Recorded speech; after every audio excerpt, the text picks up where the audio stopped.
licensed professional structural engineer with 37 years of experience in the structural field. I'm a structural engineer with over 40 years experience in engineering. Licensed architect in the state of New York for 25 years. I'm a licensed fire protection engineer. I'm a mechanical engineer. Licensed fire protection engineer. I have a bachelor's in metallurgical engineering. I have a master's and PhD in chemical engineering. I have a master's degree in civil and structural engineering. I have a master's of science degree in civil engineering. I have a bachelor's degree in physics, master's in education, another master's in mathematics. I was a Green Beret for 6 years. I was trained in the use of demolitions. I worked for Controlled Demolition Incorporated, CDI, the top-rated explosives demolition firm in the world.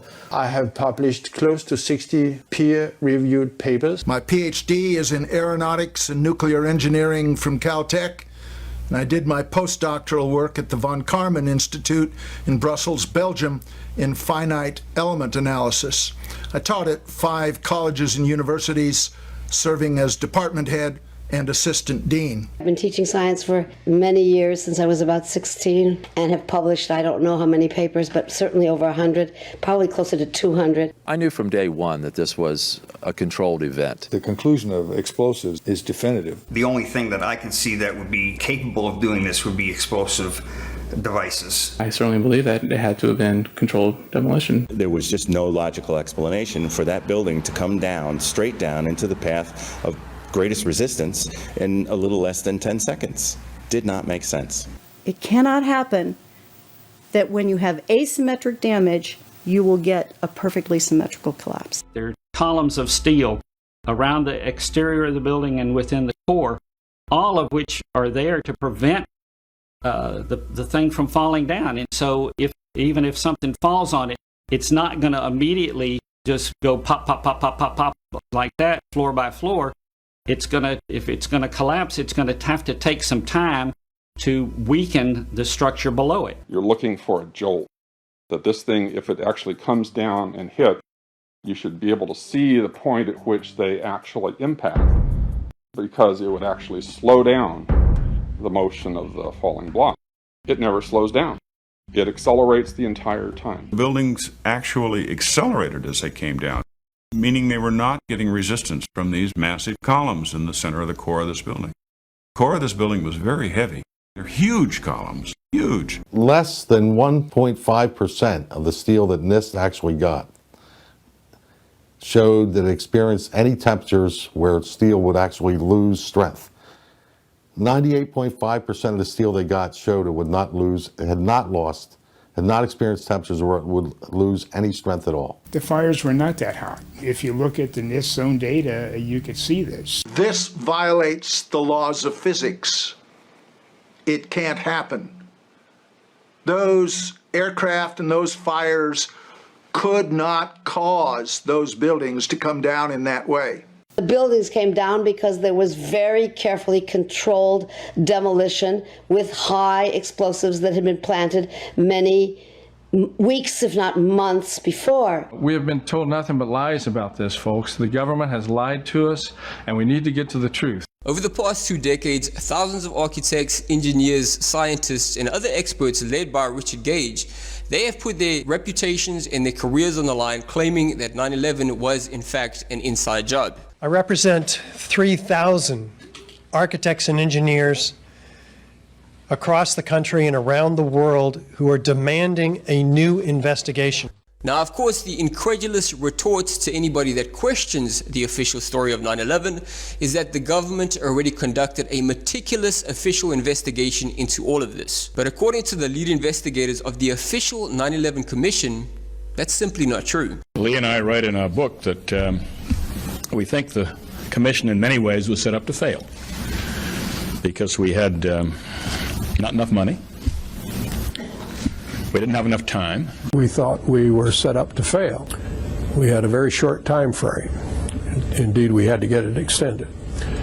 We did not have enough money. The president has said only a minority of the commission can see a minority of the documents, and then they have to clear what they're going to say to the rest of the commission with the White House. I'm in favor of subpoenaing the White House for the documents we need so that all the commissioners can get to see all the documents that we need. That's the only way we can face the American people and the families and say we have done a thorough investigation independently of the White House and the entire executive branch. Why won't they let you see this? What do they say? Access.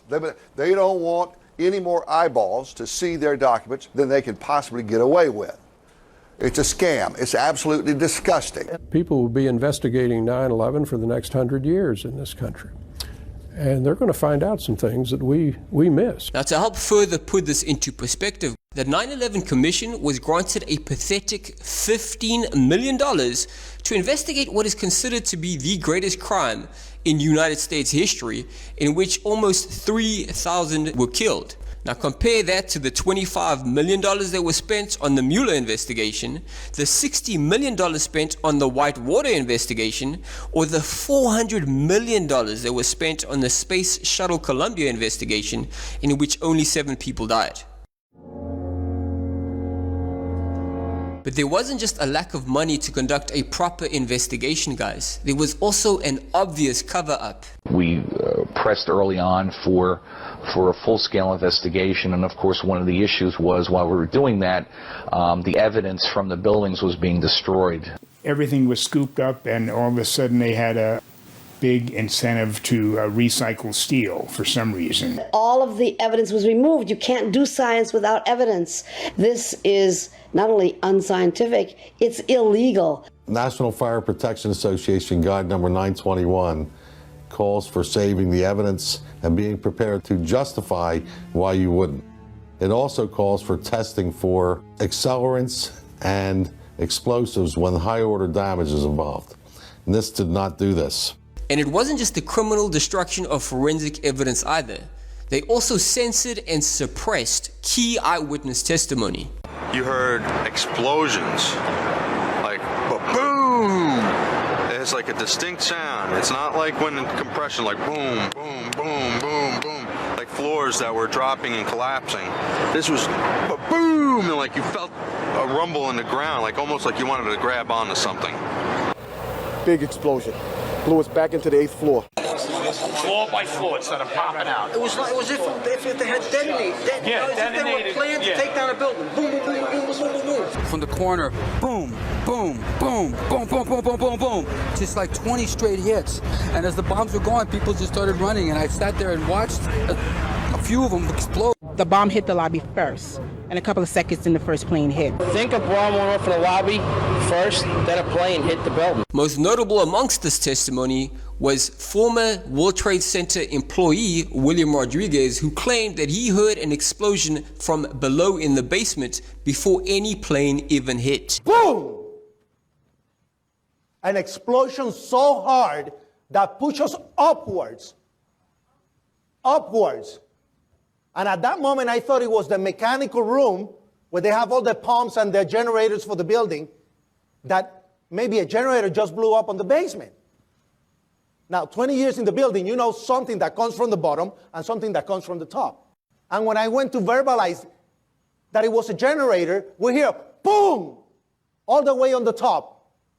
The impact of the plane on the top. I was a janitor, like I said. On that day, there was an explosion on the basement, and this is prior to the building got hit by the plane, and then the plane hit, and then there was a series of explosions afterwards. I was one of the persons that testified for the 9/11 Commission, and my testimony doesn't appear on the final report. I testify behind closed doors. They didn't want me to do the testimony in an open hearing. Everything else, everybody else, open hearings. You saw the hearings. The final report shows up. What a surprise. My whole testimony was omitted. It doesn't appear. But what's even more significant than the destruction of forensic evidence that could potentially prove the use of explosives, or the censorship of key eyewitness testimony of explosives, guys, is the fact that numerous independent scientists have since been able to study dust samples from the wreckage at 9/11, and what they have consistently found is high explosive thermetic materials. In the dust, we found what we characterize as unreacted thermitic material, which cannot be accounted for by any other explanation, any other process going on than this was deliberately put in the towers for the purpose of bringing them down. Now, of course, there are always going to be people who will cynically claim that in spite of their impressive credentials, these scientists are manipulating their research. But their primary study, which has been peer-reviewed and subsequently published in a science journal, has never officially been refuted, guys. And then in addition to that, these materials are so sophisticated and costly to make that they cannot be so easily reproduced. This wasn't some guys working in caves in Afghanistan, or it wasn't somebody in their basement doing this. This was, a massive engineering operation that made these materials. But that actual scientific research just scratches the surface of what this group of experts have done to elucidate the truth. In fact, more recently, and this is huge, Professor Leroy Halsey of the University of Alaska Fairbanks, he and his team conducted a meticulous 4-year study into the collapse of Building 7, in which they conclude fire did not cause the collapse of World Trade Center 7. Instead, the collapse was due to a global failure involving the near simultaneous failure of every column in the building. And the only explanation for that, boys and girls, is controlled demolition.